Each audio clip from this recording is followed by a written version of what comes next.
Welcome.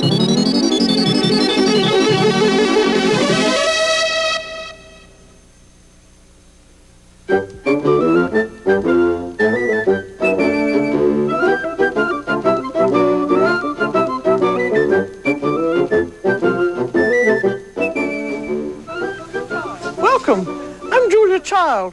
We're going to have a salmon summer dinner tonight. And look at this beautiful salmon which was swimming in the Pacific Ocean just yesterday morning. But we're not going to cook a whole salmon because they're so terribly expensive. What we're going to do, we're cook salmon steaks, which are equally delicious and are very easy to cook indeed. And with them, we're going to have hollandaise sauce and new potatoes and dilled cucumbers, and we're beginning with chicken livers and aspic and ending with a savarin. And here's the savarin. This is just out of the oven, and it's been baked in a mold, and it's now ready to be drenched in a rum syrup and then glazed, and we're going to fill it with exotic fruits. And I'm going to make it all the way, starting with the dough. It's a yeast dough, and a very simple one. And it starts out with 1 package of yeast dissolved in 3 tablespoons of water. That's 1 package or 1 tablespoon. And then we have 2 eggs. It has a special kind of a dough. It's almost like a brioche dough, but it's constructed in such a way that it will absorb a lot of syrup, and that's what makes it so delicious. And now measuring the flour, and you want to be sure that you measure it correctly, because if you get too much flour, you're going to have trouble with your dough.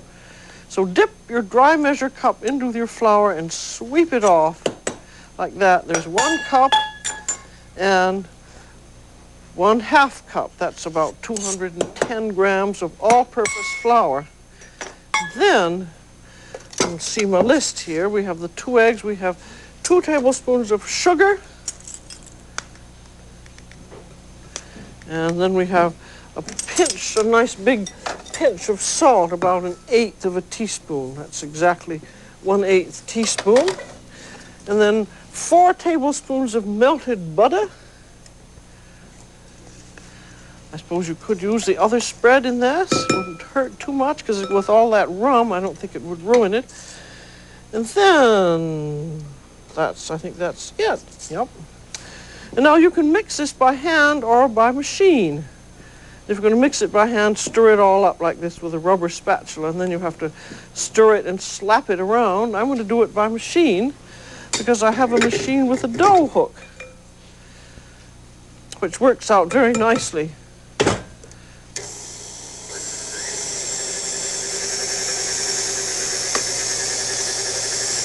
That'll take about 1 minute or 2 of mold kneading, and what we're going to, this is a real Savarin mold here, and as you notice, it's a ring mold. This holds about 4 cups or 1 liter, and it has a very large hole in the middle of it. But sometimes they're hard to find, so that you can bake it in anything you want, but if the Savarin is that particular shape, you could bake it in a charlotte mold or a souffle mold. You could use one of these decorated ones like this, or even a bunt mold, which you'd have to probably double or triple the recipe. And this is the same dough that makes babas. You know those cute little things, the babas au rhum. So you could make it in that, or you can make a little baby Savarin like that. So don't feel that you can't make it just because you don't have the right mold. Now we'll have a look at our dough here. And it's kneaded about enough when it has held itself onto your dough hook.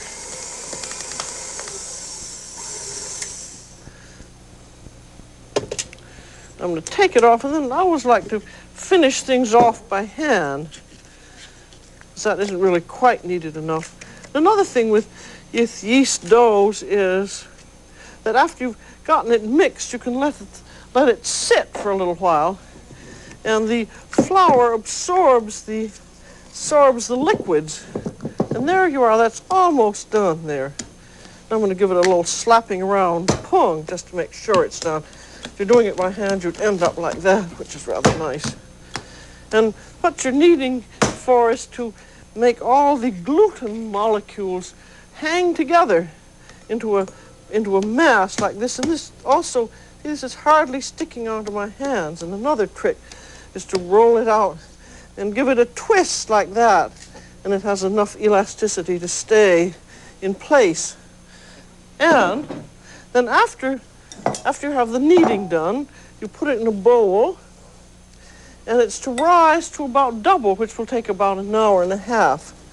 And you let it rise, and there that's even slightly more than double, but that's not going to hurt it. And now it just has that one rise in the bowl, and then it has another, you form it into the mold, and it has another rise. You can see the difference from the risen to the unrisen dough. Now you take it out. What did I do with my scraper here? And the question now is how to get this dough into that mold. And the easy solution is to roll it into a kind of sausage shape and cut it into pieces and put it in piece by piece. I don't know, no one's exactly sure where the word Savarin comes from, but it is said that a Paris baker used the recipe for babas or rum and turned it into a ring mold and named it after Brillat Savarin, who was the famous philosopher and gourmet writer who wrote The Physiology of Taste, which was beautifully translated from the French by our own MFK Fisher. See, I'm just putting those little lumps into the mold. That makes it very easy, and you just press them down all around, and then you let that rise. And this will take about an hour. This is not a delicate dough like the brioche dough, because what you want is quite a spongy dough, because it has to absorb the liquid. So it's rather like a plastic sponge, not like a soft sponge. But look at there now, it has risen, covered, and that has filled the mold, so there you are, risen and unrisen, and also that feeling of a dough that has a kind of a light feeling. And if you haven't done much dough before, just go ahead and do it, and remember that it isn't how long it took to rise, it is that it's really risen and filled the mold. And now this goes into a 370 degree oven, which is 375, which is 190 Celsius, down in the lower middle level, because you want the bottom of it to brown. And that bakes about 15 to 20 minutes, and it's done when it's nicely browned on top and browned inside the mold too, so that it looks just like this.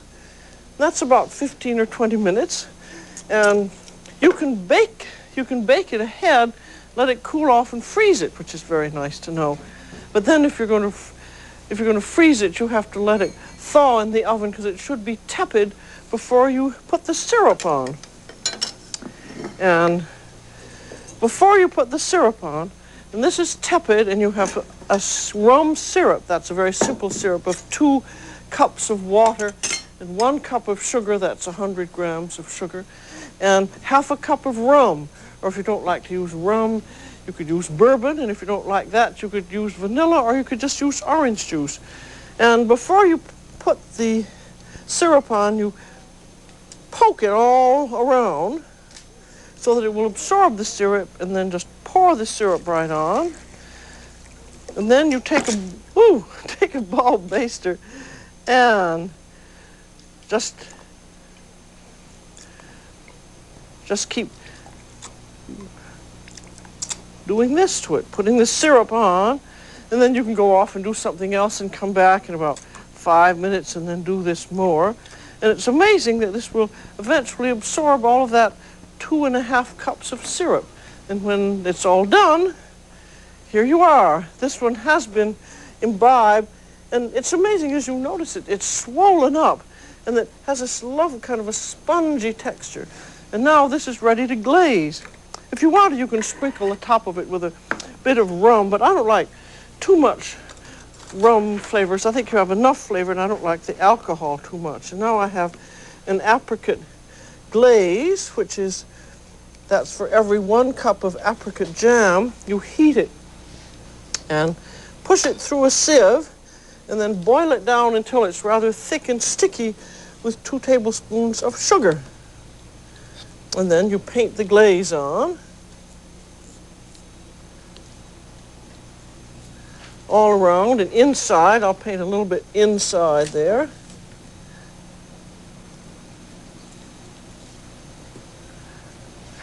And the traditional decoration for a Savarin is glacéed fruit. After you have it all decorated with your glaze, then you have pieces of glacéed fruit which you arrange all around on the top. But I think it's very hard to get glacéed fruit of good quality. I think you can get a little bit of it abroad, but a lot of the commercial glacéed fruit just has a horrible taste. So either you could decorate it with fresh strawberries or raspberries, or we're going to do a group of exotic fruits, which we'll see in the dining room. And you can imbibe the Savarin with rum syrup, say the day before, and then cover it with a bowl in the refrigerator. And then I wouldn't glaze it, though, until, about an hour or two before serving, because your glaze might dissolve. You see, that's nicely glazed now, so it's really all ready to be served. Now I'm going to take it away and get to our fish, which is in the refrigerator, where all fish should be. And it's terribly important, particularly when you're getting some expensive fish like this, that you take very, very good care of it, because the best way to keep care of it is to keep ice on it. So whenever I buy fish, I put it in a plastic bag and put it in a bowl of ice like this in the refrigerator, and then I pour out accumulated water and add more ice 2 or 3 times a day, and it keeps very nicely. But it's very important, anytime you're not actually working on it, keep it in the refrigerator in ice, and you'll find that it makes a great deal of difference. Now, this is salmon, and for this recipe, you could use halibut or you could use bass, but what you want, because this is going to be very plainly cooked, is a fish that has a lovely flavor all its own. And if you buy a salmon steak and you're going to broil it, you usually buy it like this, but we're going to poach it in water. And it's better to buy it this way. This is a steak cut from the fillet, so it hasn't any bones, and it really, I think, is much better for the way that we're going to do it. And so, here we go. And the fish takes about 8 to 10 minutes to cook. But however, in this system, it's going to just be cooked in some boiling water, poached. You can get it done ahead of time. It'll sit for 10 minutes or so without any harm. I've got about 4 quarts of water here. I'm going to use 1/3 cup of wine vinegar, either white or red, and 3 tablespoons of salt. That was 4 quarts or 4 liters, and 1/3 cup would be about 5 or 6 tablespoons.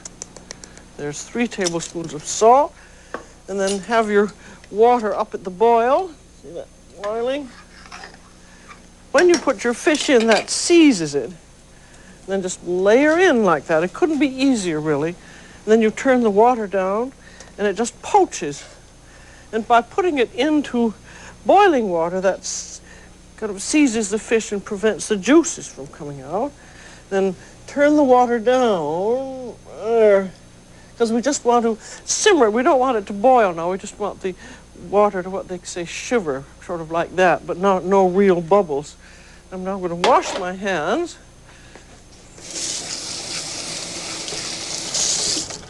Because we're going to do the chicken livers, and I should set the timer for 8 minutes. Now, I thought I'll set it for 7, because I probably took 1 minute.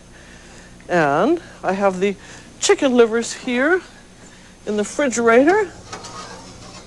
And what we're going to do is a chicken liver aspic, and there it is. And these are easy to do too, and this is another thing that you can do ahead of time. You can get these ready a day or 2 ahead. And look at this. There's a little carrot there as a decoration. And then these are the chicken livers that are floating in the aspic, and this little garland of green peas. And this is just a matter of taking your time and having the time to do it, because an aspic is something that you cannot hurry, because it has to set. And for each one, particularly if you're going to do a decorated one, each decoration has to set in the aspic before you do something else. And here is your aspic. An aspic is nothing but a clear consommé. And in this one, for every 2 cups or half liter, it has 1 package of gelatin. And on a hot day, I would use 1 package of gelatin for every 1.5 cups, or test it out. And when you make your gelatin, put it into a little saucer and put it in the refrigerator and see if it's going to hold. And then you're ready to go. And now for this one with the chicken livers, get yourself some beautiful livers. See, those are just lovely. There's a little thing there that you take off. But these are perfectly beautiful whole ones. And then you poach them in some consommé, which means you just drop them in the consommé and let them simmer for about 10 minutes. And as you can see, they're nicely done there. They're still pink in the middle, and they're just delicious. And now you're ready to go. And this is a little egg and aspic mold, which you can use for this. Or you can use a little glass jar, and then you want to put 1 layer of aspic in. That's about half a finger width. And then you let it set in the refrigerator. See, that is already set, and that takes about 10 or 15 minutes. And then after that, you're ready to do your decorations. And you want to be sure that you have a very, very well-flavored aspic. And this has some port wine in it too, or Madeira, because that's what makes part of the beauty of it. Now, another thing, we're starting with the decorations, so you want to have a small pan that you set in ice and water and let that cool off when you have your impeccably clean finger. And as soon as that's cold, take it out of the ice, because you want the aspic almost set. And now, for decoration, did you notice we have here a carrot there? And this is the way to do the carrot. You just have a cooked carrot, and you cut ridges down like that all the way around. So there you have one that's cut. And then when you cut it into slices, it makes a little simple decoration. I'm just doing very simple things today. Then you put the carrot in your cold aspic and set it in, and then you want that to set. See, now that it's stuck in there, which you want. Then you have to let everything set about 10 or 15 minutes. So you just take your time with it. And then you can it's time to put some liver on the top of that, as much as you decide you want to put in. I'll just put in, say, 3 little pieces. And then put in a little more aspic, only about half, covering them by half, because you want to anchor them down. So, where's my one anchored? Oh, here's my one. Anchored down. There, see, that is anchored. And if you don't have it anchored down and you fill the whole thing up, all of the liver could float up. So now you have that anchored, and we put in a little more aspic there. Then let it set another 10 minutes. This is when you're home and you can, you're just around and you can just put these things in the refrigerator and let them set. Now, there, see, now that is all set, and the liver is anchored down. And another reason for having this aspic cold is that if we're hot and you poured it in, then it would liquefy everything. And so now we have our top knot here, which are just peas, and these are fresh peas which have been boiled just until they're tender, and then peeled and then split in half. That's a nice occupation to do when you're listening to the TV. And then put on some more gelatin there. And there you are. See, that's all set. You know, this you could have these done a day or two ahead and keep them covered in the refrigerator.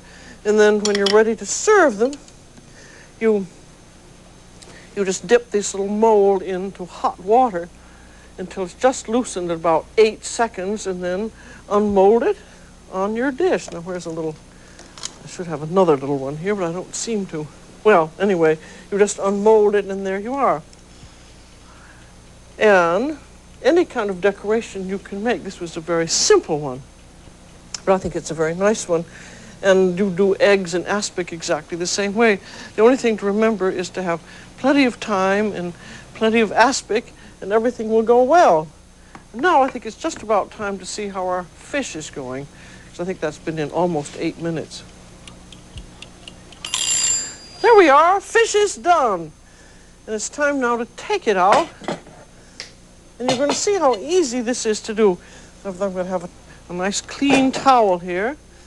And what I want to do is to take it out and skin them. You can tell it's done just by the feel of it, too. And this is a very nice way of cooking it because it doesn't overcook and it remains lovely and fresh. And then have a spoon and fork and just pull that skin off from underneath, and then it's going to go right side up. That slips off nicely. Then just by using the towel, you have drained it. And then up, there she goes.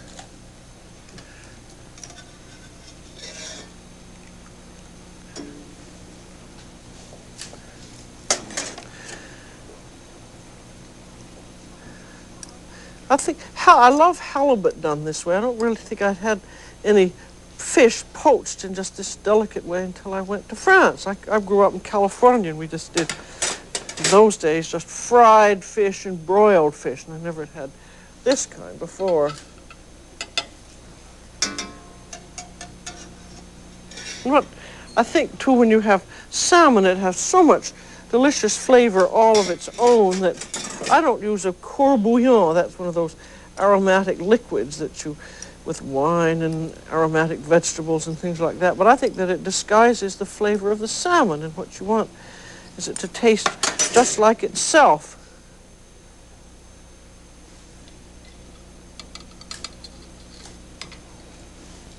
And that's going to get a little sauce on it. You always have to, I think, when you're doing plain poached fish, you have to have something to make it look less naked. There.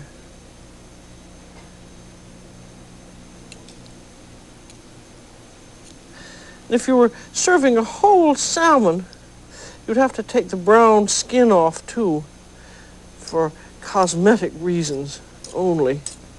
And be sure when you get the salmon to look at it very carefully and make sure that all bones are out. Now that's all ready to have a little garnish on the top of it.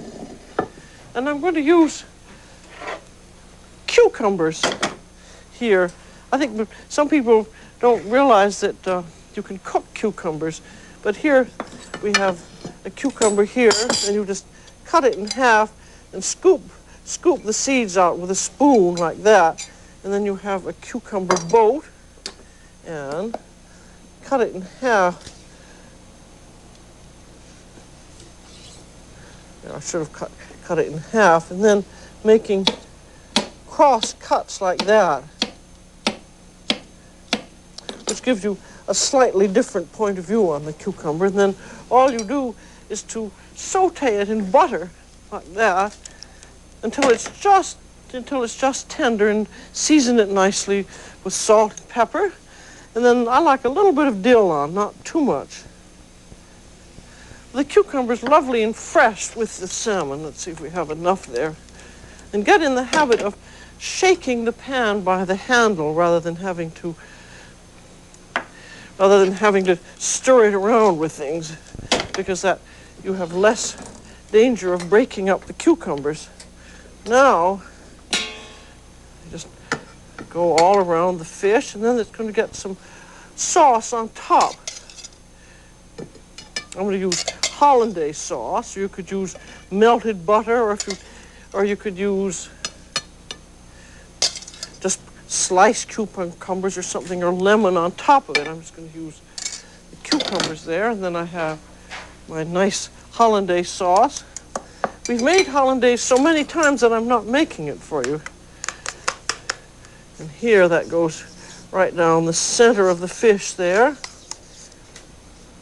And then we'll pass some separately, then put some little decorations of dill, and then we're absolutely all ready for the dining room.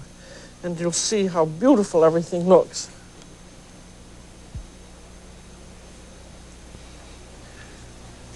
Here's our dinner. And look at our little first course, these little chicken livers in aspic. And there's chopped aspic all around, and then a little chiffonade of green beans, accompanied with some little croutons. And there's our salmon with its cucumbers and its hollandaise sauce. And we have buttered new potatoes, and then a lovely salad of very fresh spinach leaves, just little baby ones. And here is our dessert, the Savarin. And rather than filling it with the usual strawberries, we have filled it with exotic fruits. And I'm going to serve you a piece so you can see how it looks there. And that's all lovely soaked in rum. And then here, we have mangoes and papayas and grapes and kiwi fruits. And you could even serve some whipped cream along with it if you wanted. I would call this le Savarin exotique. So it's a very versatile dish, and as you remember that you could also use this same dough and turn it into rum babas if you wanted individual servings. So I think this is a perfectly splendid summer dinner and perfect for the 4th of July. And in fact, I'd be very happy to eat it any time of the year, like Thanksgiving Day. So that's all for today. This is Julia Child. Bon appetit.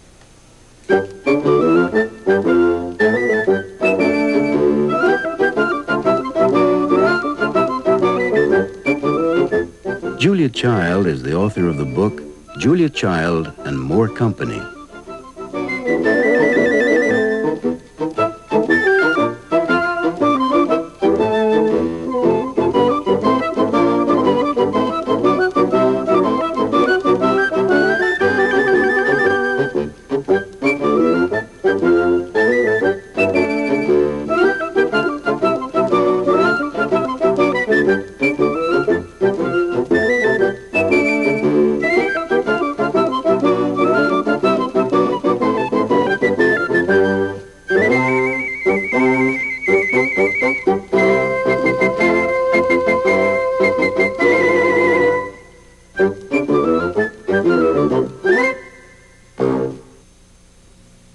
Funding for this program was provided by this station and by other public television stations.